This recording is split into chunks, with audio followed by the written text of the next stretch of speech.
Sir నమస్కారం sir. గిరి గారు ఆహ్, నమస్కారం. నమస్కారం సార్. బాల్యము, రచనా వ్యాసంగం వైపు ఎలా మళ్ళగలిగారు? ఉద్యోగము, రచన ఇది ఎలా సమన్వయపరచుకోగలిగారు? దాని గురించి కొద్దిగా చెప్పగలిగితే బావుంటది సార్. చిన్నప్పుడు మా ఊళ్ళో మూడో తరగతి చదువుతూ నేను చదువు మానేశాను. ఆరో తరగతిలో చేరాను ఒక సంవత్సరం విరామం తర్వాత. రోజు గుంటూరు 6 గంటలకి మేము వెళ్ళేవాళ్ళమి. 10 గంటలకి మా ఉన్నత పాఠశాల చదువు ప్రారంభమయ్యేది. అప్పుడు ఈ 4 గంటలు ఎక్కడ తిరుగుతా ఉంటే రోడ్ల మీద పుస్తకాలు అమ్మే ఒక ఆయన కనపడ్డాడు. పూర్ణయ్య గారు ఆయన పేరు. ఆయన చాలా పుస్తకాలు, పాత పుస్తకాలన్నీ వేసి పెట్టేవాడు అక్కడ. నాకు పని లేదు ఆ 10 గంటల దాకా. అవి నిలబడి చూస్తూ ఉండేవాడిని. ఎంతసేపు చూస్తావరా, కూర్చుని చూసుకో అని అనేవాడు ఆయన. కూర్చుని చూసేవాడిని.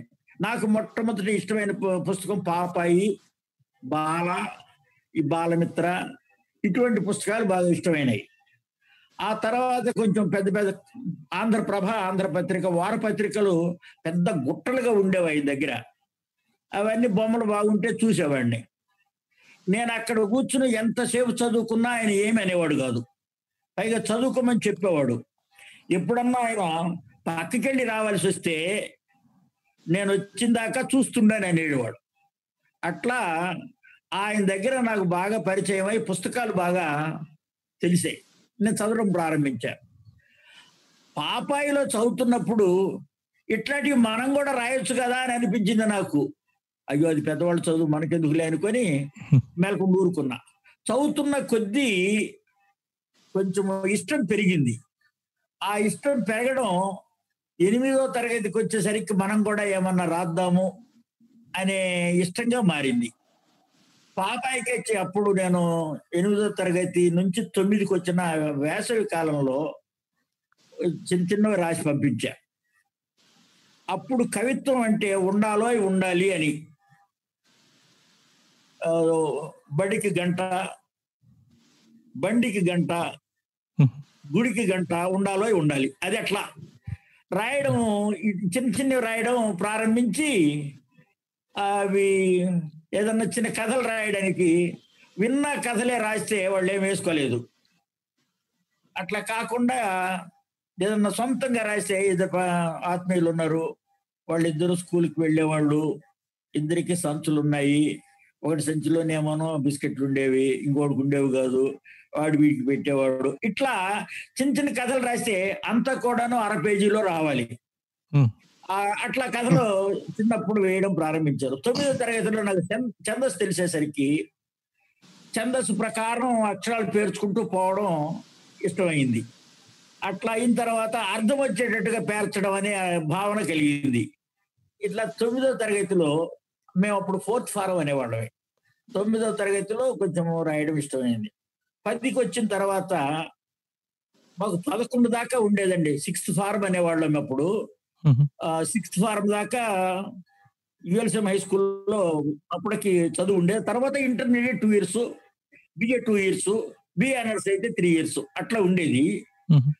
నేను ఎస్ఎస్ఎల్సికి వచ్చేసరికి ఇంకా రాయడం బాగా ఎక్కువ దూకుడుగా చేయడం ప్రారంభించాను. బాలకి, పాపాయికి వాటికి పంపిస్తుండేవాడిని. అట్లా రాయడం అలవాటైంది. మీరు ఫస్ట్ కవిత్వంతో స్టార్ట్ చేశారు. కవితలు రాయటంతో స్టార్ట్ చేశారు. అవి చిన్న ఉండాలి మొట్టమొదటి రాసింది. తర్వాత రాసిన చిన్న చిన్న కథలు. ఇద్దరు మిత్రులు, వాళ్ళ సంచుల్లోనేమోనో ఒక సంచిలో బిస్కెట్లు ఉండేవి. ఆయన మంచివాడు, స్నేహితుడికి ఇచ్చేవాడు. తన దగ్గర ఏముండేవి కాదు. ఏదైనా ఇద్దామని తను అనుకుంటుండేవాడు. ఇవ్వకపోయినా పర్వాలేదు అని వాడు అనేవాడు. అట్లా చిన్న కథ ఒకటి, చాలా చిన్న కథ, ఇటువంటిది ఒకటి రాశాను అప్పుడు. మిత్రుడు బిస్కెట్లు పెట్టడం కథ. ఆ తర్వాత పద్యాలు రాయడం మొదలు పెట్టాము. ఆ తర్వాత వచనం కూడా రాయడం. నేను ఇంటర్మీడియట్కి వచ్చేసరికి ఏసీ కాలేజీలో సంవత్సరానికి 4 మ్యాగజైన్లు వచ్చేవి, కాలేజీ మ్యాగజైన్స్. అందులో 3 ఒక దాంట్లో గేయం, ఒక దాంట్లో పద్యం, ఒక దాంట్లో కథ రాశా. అట్లా 14-16 సంవత్సరాల వయసులో 3 రచనలు చేయడం జరిగింది. సార్ మీ కథల్లో మీ వేజెల్ల గుంటూరు, మీ గ్రామం వేజెల్ల మాకందరికి పరిచితం చేశారు మీరు.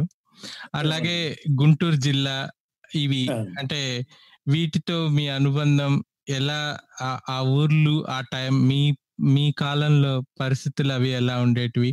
అంటే నా చిన్నతనంలో మా ఊళ్ళో పద్యాలు పాడే మాస్టర్ గారు ఒక ఆయన ఉండేవాడు. ఆయన పేరు ప్రకాశం పంతులు గారు. ఆయన మా ప్రకాశం పంతులు గారు టంగుటూరి ప్రకాశం పంతులు గారు ఉన్న ప్రమాదం వస్తుంది, అది కాదు. ఈ ప్రకాశం పంతులు గారికి పాడడం బాగా ఇష్టం. ఆయన పాడితే వినడం మాకు సంతోషంగా ఉండేది. అది ఒక రకమైనటువంటి ప్రవేశం. రెండోది, మా ఊళ్ళో నాటకాలు వేసేటటువంటి వాళ్ళు ఉండేవాళ్ళు. తెలుగు తల్లిని వేదాంత కవి గారు రాసిన నాటకం వేసేవాళ్ళు ఉండేవాళ్ళు. అది ఒక ఈ మాదిగ కమ్యూనిటీలో ఒక భాగం. వాళ్ళతో వీళ్ళకి కంచం మంచం పొత్తు ఉండదు. అట్లాంటి వాళ్ళు నాటకాలు వేసేవాళ్ళు ఉండేవాళ్ళు పల్లెలో. ఆ నాటకాలు చూడడము, ఆ పద్యాలు వినడము, వాళ్ళ పాటలు అవి బాగా పాడేవాళ్ళు. అవి వినడం కూడా బాగా ఇష్టంగా ఉండేది. ఇట్లా ఆ వాతావరణం కొంచెము, దానికి తోడు ఈ పద్యాలు అవి పాడేవాళ్ళు వాళ్ళు కొద్దిగా ఉండేవాళ్ళు. చాలా మంది ఆ రోజుల్లో నాటకాల్లో విన్న పద్యాలు బాగా పాడుతూ ఉండేవాళ్ళు.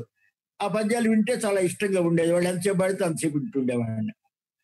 అత్తోట రత్నకవి గారని ఒక ఆయన నాకు మేనమామ వరుస అవుతాడు. ఆయన మాత్రం నన్ను మామ అని పిలిచేవాడు. నాకు 4-5 ఏళ్ళు ఉన్నప్పుడు, ఆయన 35-40 ఏళ్ల వయసున్న ఆయన. ఆయన పద్యాలు నన్ను దగ్గర కూర్చోబెట్టుకొని పాడుతూ ఉండేవాడు మా ఇంటికి వచ్చినప్పుడల్లా. ఆయన పాటలు వినడము, పద్యాలు వినడము నాకు బాగుండేది. ఆయన ద్వారా జోషువా అనే పేరు ఒకటి విన్నా నేను. ఈ జోషువా అనే ఆయన చాలా గొప్పవాడు అని అనుకున్నా. అట్లాగే నేను స్కూల్కి వెళ్ళే రోజుల్లో రైల్వే స్టేషన్లో ఒక ఆయన తన పైన ఒక తువాల్ లాంటిది ఉండేది, దాన్ని పరిచేవాడు. చేతిలో ఉండే పుస్తకాలన్నీ అట్లా పరిచి పెట్టేవాడు. అవన్నీ 2 అణాల పుస్తకాలు. ఆ పుస్తకాలు ఎవరన్నా కొనుక్కోదలుచుకుంటే 2 అణాలు ఇచ్చి తీసుకోవచ్చు. లేదా ఆయన పద్యాలు పాడుతూ ఉండేవాడు. ఆ పుస్తకంలో ఏం పద్యాలు ఉన్నాయో ఆ పద్యాలు వింటుంటే బాగుండేది, అర్థమయ్యేది. మన పాఠ్యాంశంగా ఉండేటటువంటి పద్యం ఏమోనో మాస్టర్ గారు అర్థం, తాత్పర్యం, ఈ దండాన్వయం ఇట్లాంటివి చెప్పకపోతే ఇబ్బందిగా ఉండేవి. ఈయన పాడుతుండేవి అర్థం అవుతుండేవి. ఇవేమిట్రా అంటే అవి జోషువా గారి పుస్తకాలు. అవి తెలుస్తా ఉంటే పద్యం తెలుస్తా ఉందని నాకు అనిపించింది. నేను ఆ పుస్తకం కొనడానికి అది నాకు ఇబ్బంది కాదు. అయితే ఆయన దగ్గర కూర్చుని ఆయన కనబడితే మాత్రం ఆయన వెంట తిరిగేవాడిని. ఆయన రైల్లో వచ్చి రైల్లో వెళ్ళేవాడు. దాసు గారు ఆయన పేరు. ఈ పుస్తకాలు అమ్మేవాడు. ఈయన పాడుతున్నది విని ఎవరైనా కాణి అర్ధన ఇస్తే తీసుకునేవాడు. ఒక రకంగా అది యాచనలాగే అనిపించేది. ఆయన అమ్మకాలు యాచన 2 ఉన్నాయని అనిపించేది. అయితే పాడడం చాలా చక్కగా పాడేవాడండి. ఎంత బాగా పాడేవాడో, వినడానికి ఎంత ఇష్టంగా ఉండేదో నేను చెప్పలేను. ఆయన అంత బాగా పాడుతూ ఉంటే ఆయన ఏ పెట్లోకి ఎక్కితే నేను దాంట్లో ఎక్కేవాడిని. ఆయన అక్కడ పాడుతూ ఉండేవాడు.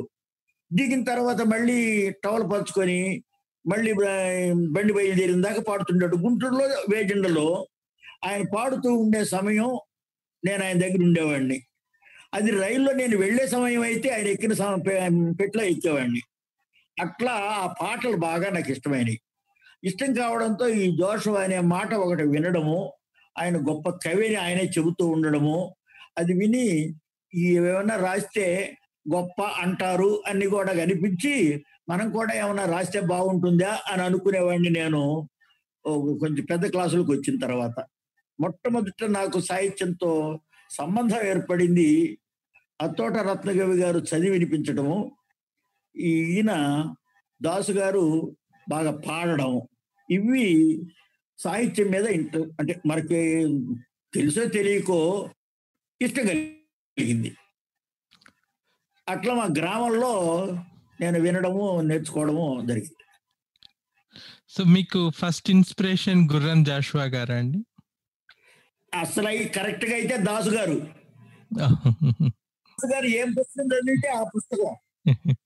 మీ బాల్యము, మీ అమ్మగారి ప్రభావం చాలా ఉందని మేము చూసిన వాటిల్లో అర్థమవుతుంది.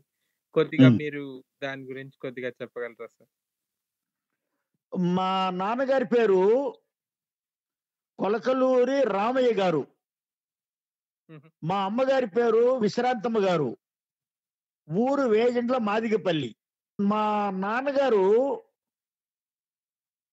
రైతు కూలీగా బాగా ఉన్నటువంటి వ్యవహారం వల్ల జీతగాడిగా చేరాడు ఊళ్ళో. ఆయన పొద్దున్నే వెళ్ళి రాత్రికి వచ్చేవాడు. మేం పిల్లలందరమీ మా తల్లితోనే మాకు సంబంధం ఉండేది. మా నాన్నని చూసిన రోజు మాకు పండుగ. ఆయన ఎప్పుడన్నా కనపడేవాడు. మేము నిద్ర లేకముందు వెళ్ళిపోయేవాడు, నిద్రపోయిన తర్వాత వచ్చేవాడు. అట్లా తల్లి బాగా ఆత్మీయంగా అయిపోయి ఆమెతో తర్వాత నేను 9వ తరగతి సెలవులకి ఇంటికి వచ్చినప్పటికీ ఆయన కాలం చేశాడు. దాంతో ఆయనతో ఉండేటటువంటి అనుబంధం తగ్గి తల్లితో ఉండే అనుబంధం ఎక్కువయింది. అది నా బాల్యంలో కుటుంబ పరిస్థితి. కోళ్ళు తర్వాత ఈ బర్రెలు బాగుండేవండి. ఈ పాలు అమ్మడము, గుడ్లు అమ్మడము, కోళ్ళు అమ్మడము ఇట్లాంటివి బాగా చేసేవారు ఆమె. నా బాల్యం అంతా యథాతథంగా నా మనలలో మా కథల్లో బాగా కనిపిస్తుంది. ఇప్పుడు మీ కథల్లో సార్ లైక్ అంటే మీ అనుభవం మీద రాయటం వల్ల వాటికి సహజత్వము అంటే చాలా జెన్యూన్ గా అనిపిస్తున్నాయండి. అంటే ఖచ్చితంగా జరిగింది మీరు ఫీల్ అయ్యి రాయటం అనేది ఒక రచయితకి ఎంత మాత్రం అవసరం సార్? లైక్ మీరు అనుభవించినటివి అంత స్పష్టంగా రాయగలిగారు. మిగతా వాళ్ళు రాసినా కూడా అంటే వేరే కథా వస్తువుని తీసుకొని రాసేదానికి, మనం అనుభవించి రాసేదానికి ఎలా మీరు తేడా గాని లేకపోతే అందువల్ల అది అనుభవించిన వాడే రాయగలడు అన్న అది అనుభవం. ఇప్పుడు నేను చాలా కథలు రాశాను, అంటే పుస్తకాలు చాలా రాశాను కదా.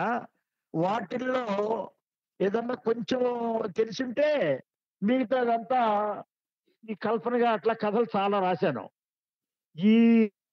ఈ బరోళల్లో మా కథలు మాత్రము నా జీవిత నేపథ్యం నుంచి ఒక 8 సంవత్సరాలు, 4 నుంచి దాదాపు 12 సంవత్సరాల వయసు వచ్చినటువంటి జీవిత నేపథ్యాన్ని చిత్రించేవి ఒక 16 కథలు ఉన్నాయండి. 3 కథలేమోనో గుడిలో ఉన్నాయి, 13 ఏమోనో మా ఊళ్ళల్లో మా కథల్లో ఉన్నాయి. ఇవి నా బాల్యాన్ని నేపథ్యంగా చేసుకొని రాసినటువంటి కథలు. జరిగినట్టు రాయడం అన్నటువంటిది ఇప్పుడు నేను చిన్నప్పుడైతే నేను ఇంటర్మీడియట్ చదువుతున్నప్పుడు, బిఏ చదువుతున్నప్పుడు, లేకపోతే లెక్చరర్ అయిన మొదటి రోజుల్లోనూ నీ బాల్యాన్ని గురించి రాయమంటే రాయగలిగేవాడిని కాదు అనిపిస్తుంది. నేను కొంచెం పెద్దవాడిని అయిన తర్వాత ఏం దాపరికం ఏముంది అనుకునే పరిస్థితి వచ్చిన తర్వాత ఈ కథలు రాయడానికి వీలయ్యింది. ఉన్నది ఉన్నట్టుగా రాద్దాము అని. అందువల్ల ఉన్నది ఉన్నట్లుగా రాయడానికి కొంచెం దాపరికం లేని మనసు రావాలి ఒకటి. అంటే పరిపక్వత అని మీరు అంటే అనండి. మానసికమైనటువంటి ఎదుగుదల ఉంటే కొంచెం అది రాయడానికి వీలవుతుంది. లేదా ఇంకా ఏవైనా కారణాల వల్ల ఇవి రాసి తీరాలనేటువంటి బలవంతమైనటువంటి పరిస్థితుల వల్ల ఏదన్నా అట్లా వస్తే కూడాను రాయొచ్చు. నాకు మాత్రం బాల్యంలోని కథలు నేను జీవిత చరిత్ర రాస్తానో రాయలేనో ఉన్నంతలో రాద్దాము అని అనిపించి ఆంధ్రప్రదేశ్ వాళ్ళు నన్ను అడిగారు, మీకు నెల ఒక కథ ఇవ్వాలి అని. ఇస్తాను అని ఒక 16 కథలు రాసే వాళ్ళకి. ఆ 16 కథలు నా బాల్యంలోని జీవితాన్ని గురించినటువంటివే ఉన్నాయి. ఇంకా అంతకుముందు రాసేవి కానీ ఆ తర్వాత రాసినవి కానీ అందులో ఏమి రావు. ఇప్పుడు అందులోనే సిలార్ సాహిబ్ అని మీరు మొట్టమొదటి తీసుకున్న కథ మా గ్రామంలో జరిగితే గాని నా బాల్యానికి సంబంధించింది కాదు. అందులో నేను ఒక చిన్న పాత్ర, ఆయన నెత్తి మీద కేటేస్తే మలలో ముఖం ఇరుక్కుపోవడం, అంతవరకే నా పాత్ర. ఇందులో మొత్తం నేనే పాత్రగా ఉన్నటువంటి కథలు మిగతా 16. నాకు తెలిసినటువంటి జీవితాన్ని కథగా మలచడానికి ఇష్టపడేవాడిని అండి. నాకు అనుభవం లేదు కానీ, నాకు తెలియంది కానీ, నేను వినంది కానీ ఎవరన్నా వాళ్ళ జీవితంలో ఇట్లా జరిగిందని చెప్తుంది కానీ నేను కథగా రాయాలంటే కష్టపడేవాడిని, నాకు కుదిరేది కాదు. ఇది బాగా ఇష్టమయ్యేది. అట్లా చాలా వరకు జరిగినవి రాయడానికి ఇష్టమైంది. జరిగినవి రాయడానికి మీరు ప్రధానంగా అడిగినటువంటిది ఎందుకు రాయాలనిపించింది అంటే, జీవితం చెబుదాము అని, జీవిత చరిత్ర రాస్తానో లేదో అని. దానికి తోడు ఆంధ్రప్రదేశ్ పత్రిక వాళ్ళు రాయాలని అడగడం. రెండవది, చెప్పేటప్పుడు దాపరికం అనవసరం అనేటటువంటి మాట. ఈ రెండు నా దృష్టిలో ఉండి, దాపరికం పెట్టినందువల్ల నాకు వచ్చే గొప్ప లేదు, చెప్పినందువల్ల వచ్చేటటువంటి తప్పు లేదు, కానీ ఉండని ఇట్లా ఉంటుంది, బాగానే ఉంటుంది జీవితం అనుకుని రాశాను. అవి మీకు ఇష్టమయ్యి నాకు ఎంత అవకాశం కలిగింది.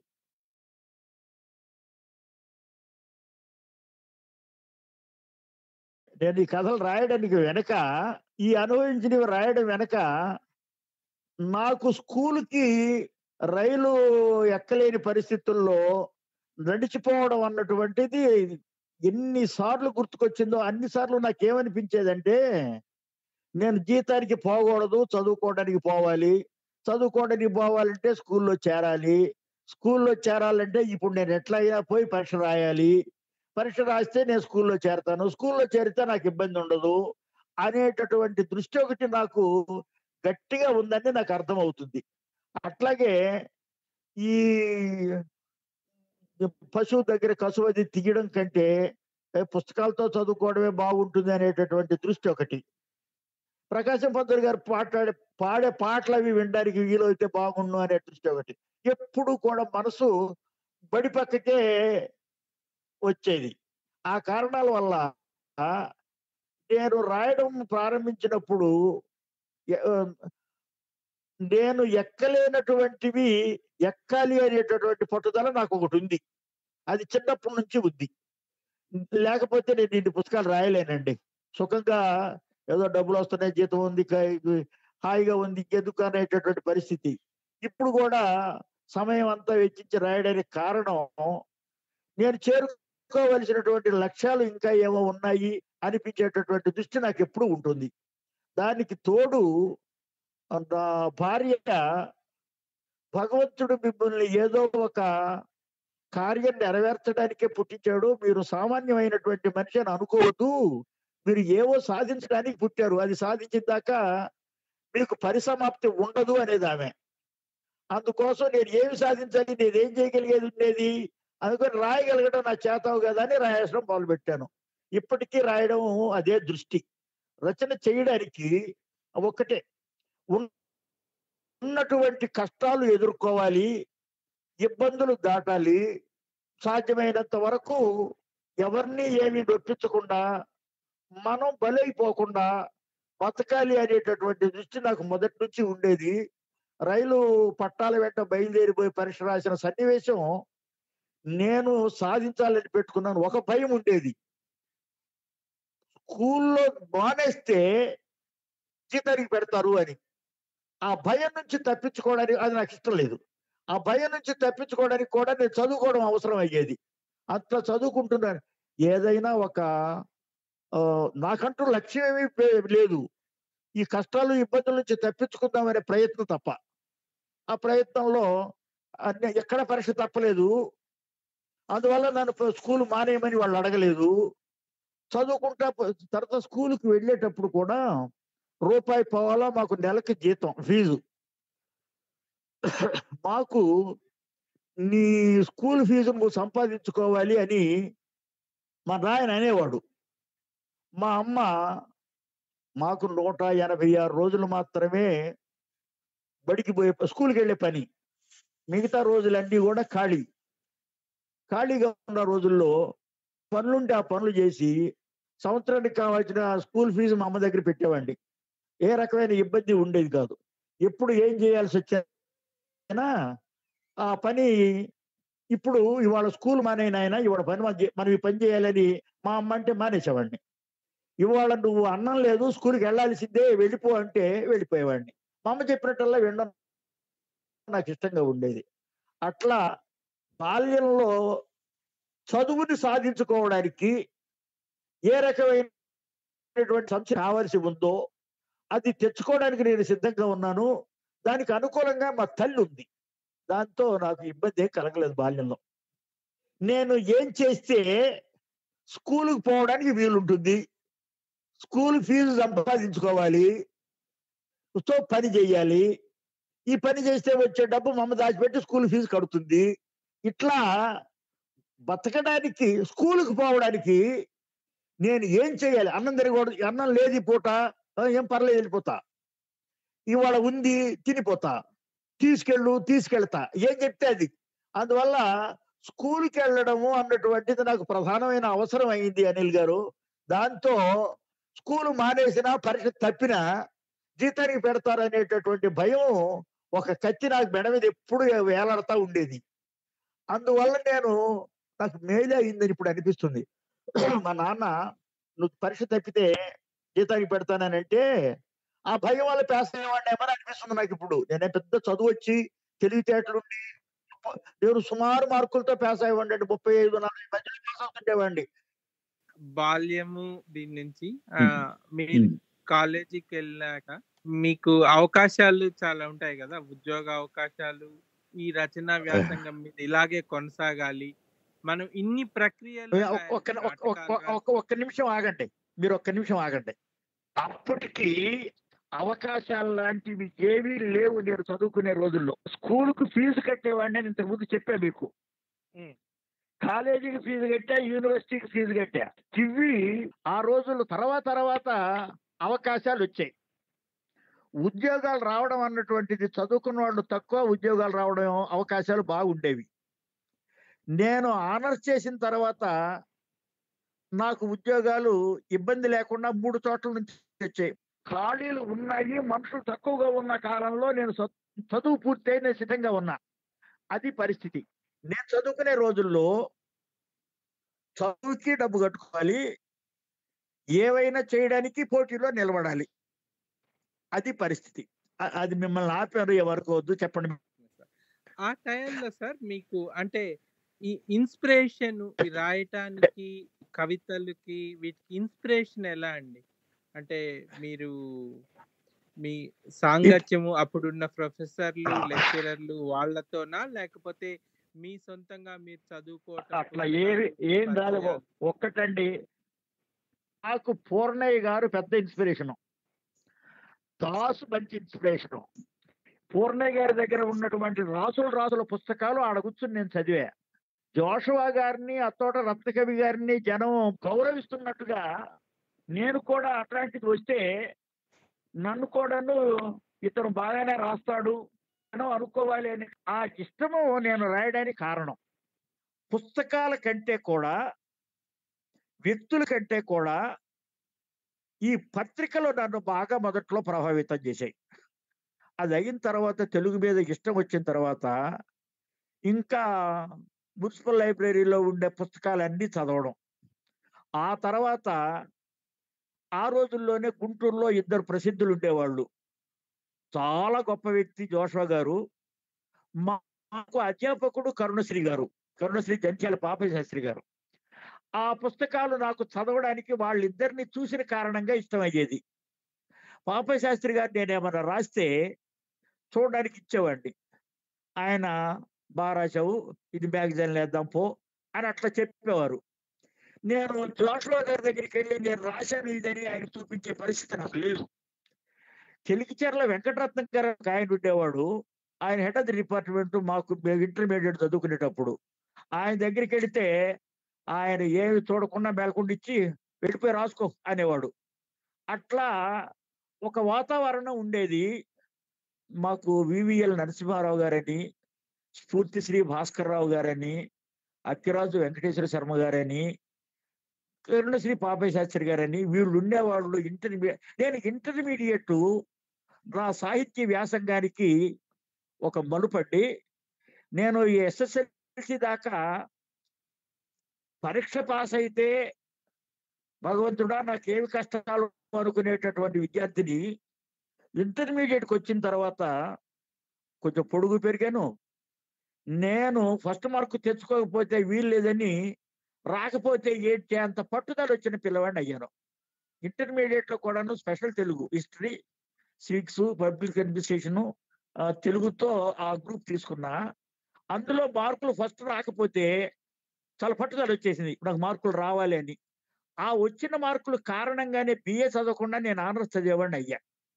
ఆనర్స్ చదువుతున్నప్పుడు సరే మామూలు పరిస్థితులు అక్కడ ఉండేటటువంటి కష్టసుఖాలు ఏవో ఉన్నాయి, అది సమాజానికి సంబంధించింది, నా సాహిత్యానికి సంబంధించింది కాదు. నేను పెద్ద ఇబ్బంది ఏం పడకుండా ముళ్ళ మీద వేసినటువంటి బట్ట చిరక్కుండా తీసుకుని నేను 3 సంవత్సరాలు అయిన తర్వాత బయటకు వచ్చేసా. బయటకు వచ్చిన తర్వాత మళ్ళీ నా విజయానికి ఏమి అక్కడ అడ్డం లేదు. వెంటనే ఉద్యోగాలు 3 వచ్చినాయి. నాకు ఇష్టమైన ఉద్యోగం ఏసీ కాలేజీలో చదువుకున్నాను కాబట్టి చేరడం నాకు ఇష్టమైంది. తర్వాత ప్రభుత్వ కళాశాలలో చేరాను 2 ఇయర్స్ అక్కడ అయిపోయిన తర్వాత. ఆంధ్ర విశ్వవిద్యాలయంలో 10 మంది, ఉస్మానియా విశ్వవిద్యాలయంలో 10 మంది తెలుగు చదివేవాళ్ళు ఉండేవాళ్ళు.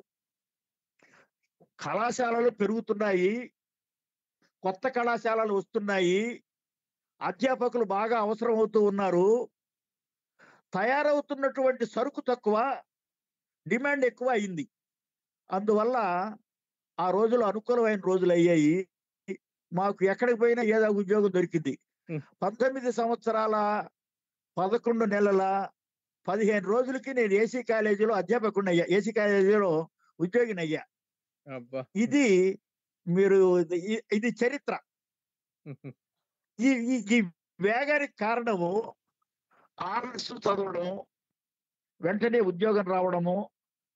నేను 2వ తరగతి చదివి 3 చదువుతూ మానేసి జీతానికి పోయి ఆ సంవత్సరం అంతా అయిపోయిన తర్వాత 4, 5 చదవకపోవడము, 6లో చేరడము, ఇట్లా 3 ఏళ్ళు నాకు కలిసి వచ్చింది. ఆర్ఎస్ 4 ఏళ్ళది కాకుండా 3 ఏళ్ళు చదవడం.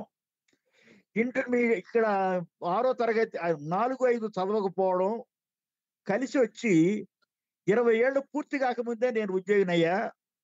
62 ఏళ్ళ దాకా ఇప్పుడు, ఆ తర్వాత 42 ఏళ్ళు ఉద్యోగం చేశా. మీ ప్రక్రియల్లో అంటే నాటకం రాశారు కదా, ఈ నాటకం మునివాహనుడు అనే ఈ నాటకం, దీనికి అంటే మీకు నేపథ్యం ఏంటి సార్? దాంట్లో ఉన్న నిగూఢ అర్థాలు, మీరు మలిచిన పాత్రలు మలిచిన విధానం, ఇవి అంటే మీకు ఎట్లా సార్ ఇది ఇన్స్పిరేషన్? మీరు ఎలా? మా ఊళ్ళో మీకు చెప్పాను కదా, మా ఊళ్ళో నాటకాలు వేసేవాళ్ళు ఉన్నారని చెప్పాను కదా ముందు ఒకసారి, ఇప్పుడు ఇంటర్వ్యూలోనే. ఆ నాటకాలు వాళ్ళ నాటకాల ప్రభావం నా మీద ఉందండి. తర్వాత మా ఊళ్ళో ఉండే అందరూ కూడా నాటకాల్లో పద్యాలు పాడుతూ ఉండేవాళ్ళు. చాలా మంది ఆ పద్యాలు పాడుతూ ఉండేవాళ్ళు. ఆ పద్యాలు వినడం ఒక ప్రభావం. తర్వాత నాటకాలు చూస్తూ ఉండడం. ఆ రోజుల్లో పల్లెటూరులో ఏ రకమైన వినోదం ఉందంటే నాటకాలు, చెడుగుడు పోటీలు, ఈ 2 వినోదాలు. ఇంకా పాటలు, గ్రామ్ఫోన్ రికార్డులు కూడా తర్వాత వచ్చినాయి. ఇంకా ఏ రకమైన ఆ వినోదం లేదు. ఈ కారణంగా నేను నాటకాలను గురించినటువంటి ఇష్టం ఉండేది. నాటకాలు బాగా చూసేవాడిని, చదివేవాడిని. ఇంకొక మాట కూడా మీకు చెప్తాను. గిరిగారే కదా ప్రశ్న అడిగింది. అవును సార్. విషయం ఏమిటంటే, మీకు మునివాహనుడు చదివారు కాబట్టి మునివాహనుడు మీద మీకు అంత ఇష్టమైంది. మునివాహనుడు 6 లక్షల ప్రతులు అమ్ముడు పోయిందండి. ఆంధ్రప్రదేశ్ చరిత్రలో మీరు ఎక్కడన్నా దాంతో పాటు పోటీ ఉండేది చెప్పండి. అదే సార్, అంటే నేను అంటే నా సబ్జెక్ట్ సార్, నేను తెలుగు కాదు, నేను హిందీ సెకండ్ లాంగ్వేజ్. ఆ కాలంలో మా టైంలో ఏంటంటే అయితే తెలుగు వాళ్ళు ఇవ్వరని హిందీలు తీసుకునేవాళ్ళు, హిందీలో సంస్కృతి. గొప్పగా మీరు రాశారంటే నేను పూర్తి అయ్యేదాకా డీటెయిల్స్ చెప్పేదాకా నేను కూర్చొని ఉండేవాడిని.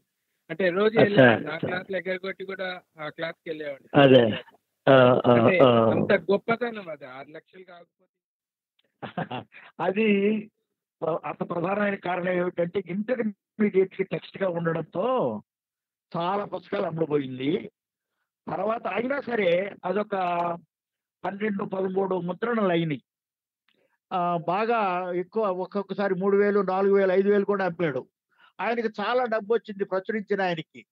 ఆయన నాకు చాలా డబ్బులు ఇచ్చాడు. అందరికీ నేను కనపడాలని ఎవరికి ఇష్టమైన వాళ్ళకి రాయడం ప్రారంభించా. నేను యూనివర్సిటీలో చేరిందాక విమర్శనం, పరిశోధన గురించి పెద్ద కృషి లేదు. యూనివర్సిటీకి వచ్చిన తర్వాత ఆ కృషి చేయడం అవసరం. కొత్త విషయాలు ఏవో చెప్పాలి. కొత్తమైనటువంటివి రాయడం వేరు, కొత్త విషయాలు పిల్లలకి చెప్పడం వేరు. అందుకోసం ఈ పరిశోధన, విమర్శనం నాకు భారతి వాళ్ళు ఆ రోజుల్లో భారతి అనే ఒక గొప్ప పత్రిక ఉండేది.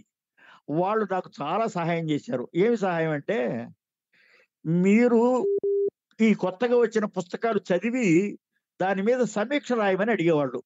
నేను ఒక 300 పుస్తకాల దాకా సమీక్ష చేశా. సమీక్ష అనే పేరుతో కొన్ని పుస్తకాలు, సమీక్షణం అనే పేరుతో కొన్ని విమర్శలు వేసాయి. ఇప్పటికి దొరుకుతున్నాయి. ఈ రాయడం అన్నటువంటిది కొంత అనుకూలమై విమర్శనం రాసే ధోరణి ఏర్పడింది. పిహెచ్‌డి చేసిన కారణంగా దాంతోనేమో పరిశోధన దృక్పథం ఏర్పడింది. అవి అంటే విశ్వవిద్యాలయంలో నేను చేసినటువంటి కృషికి నిదర్శనం. కానీ ఈ అన్ని రకాల రచనలు, పాటలు రాయడం కూడా, ఇవన్నీ పిల్లలకి రాయడం, బాల సాహిత్యం, స్త్రీల సాహిత్యం ఇట్లా వేరువేరుగా రాయడం. ఆ రోజుల్లో 60-70 మధ్య నేను ఇంకా 20 ఏళ్ళు వ్యవహారం వయసులో ఉన్న పిల్లవాడిని. అప్పుడే ఉద్యోగంలో చేరా. నా నవలలకి, కథలకి విశేషమైనటువంటి ప్రోత్సాహం ఉండేది. ఆ రోజుల్లో శరత్ నవలలు, ప్రేమచంద్ర నవలలు తెలుగు అనువాదమైనవి చదివేసిన తర్వాత, చలం పుస్తకాలు చదవడం మానేసిన తర్వాత అయిపోయినాయి పుస్తకాలన్నీ. నాటకాల గురించి, నాటకాలు వేసేవాళ్ళ కోసం రాసేవాళ్ళు ఉండేవాళ్ళు కానీ ముద్రించడానికి జనం ఉండేవాళ్ళు కాదు. నేను ముద్రించేటటువంటి పరిస్థితుల్లోకి వచ్చిన మొదటి తరం, అంటే స్వాతంత్ర్య అనంతరం నాటకాల రచన బాగా జరగడానికి. అంతకు ముందంతా నటించే వాళ్ళకే నాటకాలు ఉండేవి. పాండవోద్యోగ విజయాలు నటించే వాళ్ళకే రాశారు. ఏ పుస్తకమైనా సరే దాన్ని నాటకంగా ప్రదర్శించే వాళ్ళకే ఉండేది. ఇంటర్మీడియట్ లో నాటకం టెక్స్ట్ గా చదివే పరిస్థితి చాలా కొద్ది మందికి కలిసి వచ్చినటువంటి అదృష్టం. ఏ రకమైనటువంటి ప్రోత్సాహం ఉందో చూసి ఆ రకంగా రాయడానికి పూనుకోవడం, ఈ రాసేటటువంటిది దాన్ని కథగా మలవడమో, నాటకంగా మలవడమో, నవలో, కవిత్వమో ఏదో రాసేటటువంటి శక్తి ఎక్కడి నుంచి వచ్చిందో తెలియదు కానీ దాన్ని మలిచేటటువంటి ఒక పరిస్థితి ఉండేది. మా అమ్మ చాలా అద్భుతమైనటువంటి అభివ్యక్తి ఉన్న మనిషి. ఆమె మాటలన్నీ కూడా నాకు ఇప్పటికీ గుర్తుండిపోయిన మాటలు ఉన్నాయి. ఆమెకి చాలా అద్భుతంగా చెప్తుంది. ఆమె అన్న మాటలు మీకు 2 చెప్తా. మా అత్త ఒక ఆమె అక్కడ కబుర్లు ఇక్కడ, ఇక్కడ కబుర్లు అక్కడ చెబుతూ ఉండేది వేజెంట్లో. ఆమెను మా అమ్మ అన్న పేరు నాకు ఇప్పటికీ ఆశ్చర్యంగా ఉంటుంది. రేపటి పేపర్ వస్తూ ఉందిరా అని.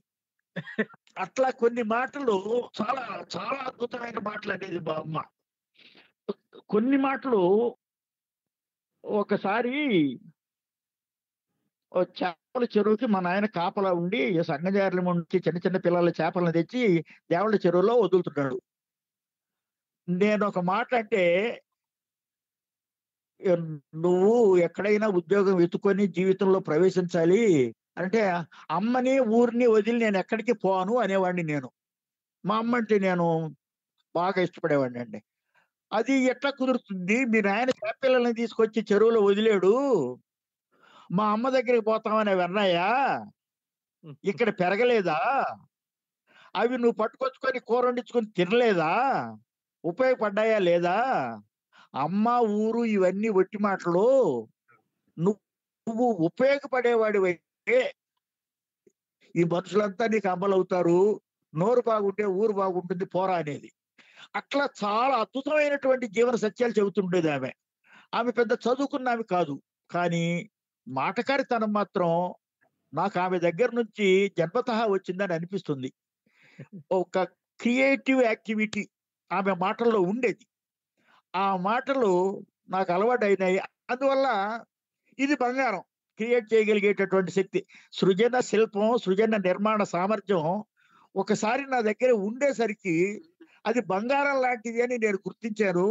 అది ఏ రకంగా అభివ్యక్తం చేస్తే కుదురుతుందో ఆ రకంగా అభివ్యక్తం చేయడం ప్రారంభించా. అందువల్ల చాలా చిన్నతనంలోనే నాకు నాటకాలకు ప్రైజులు వచ్చినాయి, కథలకు ప్రైజులు వచ్చినాయి, కవితలకు ప్రైజులు వచ్చినాయి. 60లోని నవలకు ప్రైజ్ వచ్చింది. మొదటి నవలల పోటీ ఆంధ్రప్రభ వాళ్ళు పెట్టిన దాంట్లో నవలకు పోటీ వచ్చింది. తర్వాత 16 వారాలు అది ధారావాహికంగా వెలువడింది. ఇది రావడానికి కారణము ఒక సృజన నిర్మాణ సామర్థ్యం మా అమ్మ మాటల వల్లే వచ్చిందో, మా అమ్మ నన్ను కనడం వల్లే వచ్చిందో, తమ అంతశక్తిని అంతటినీ నాకు ఆమె దారిపోయి పెద్దవాడిని బాగా గౌరవంగా చూసే, ప్రేమగా చూసేది. చేయరాని పని చేస్తే కొట్టరా చోట కొట్టేది, చచ్చిపోతాడేమో అని కూడా శంక లేకుండా కొట్టేది. అట్లా శిక్షణ ఉచితమైంది, అనుచితమైంది రెండు కూడా ఆమె దగ్గర నుంచి వచ్చి నన్ను బాగా ఉత్సాహవంతుడిని చేసేయని అనిపిస్తుంది. రాయడం కుదురుతుంది కాబట్టి నాటకమైనా రాస్తాము, వీళ్ళకి కావాలి. కథ అయినా రాస్తాము, వీళ్ళకి కావాలి. కవిత్వమైనా రాస్తాము, భారతికి పంపిస్తాం. నవలు రాస్తాము, పోటీలకు పంపిస్తాం. సాహిత్య సృజన నిర్మాణం ఒక శక్తి వచ్చిన తర్వాత దాన్ని బంగారం అంటే ఏనాకైనా చేయించుకోవచ్చు, ఏ ప్రక్రియ అయినా రాయొచ్చు. మీరు రాసి వాసి అంటే మీరు రాసిన ఇవి క్వాంటిటీ గానీ లేకపోతే క్వాలిటీ గానీ చాలా ఎక్కువ మీ అవునండి.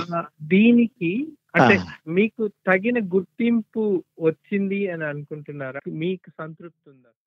నాకు కావలసిన, నేను ఏమి కావాలనుకున్నానో అది నాకు పూర్తిగా లభించిందండి. నాకు సంపూర్ణమైనటువంటి ఆనందం ఉంది. జనంలో చాలా మంది బాగా ఇష్టంగా చదువుతున్నారు, ఇప్పటికీ చదువుతారు, ఎప్పటి దాంట్లో ఇప్పటికీ గుర్తు చేస్తారు. ఈ వీటితో నాకు తృప్తి ఉంది. కానీ నేను ఎప్పుడన్నా హిందీలో ఉన్న కథలు, వనపూల్ స్టోరీస్ ఫర్ ఎగ్జాంపుల్ చదివితే, నేను వనపూల్ కంటే బాగా రాస్తాను కథలు. నాకు అహంకారంతో నేను అనుకున్నా నిజమే, అది నేను అనుకున్నాను, అనుకోవడం నిజం. నాది అహంకారం అయితే కావచ్చు, అంతకంటే బాగా రాసానో లేదో నేను అన్నాను, కానీ నేను అనుకున్నా లోపల. ఎవరన్నా అంటారో లేదో నాకు తెలియదు.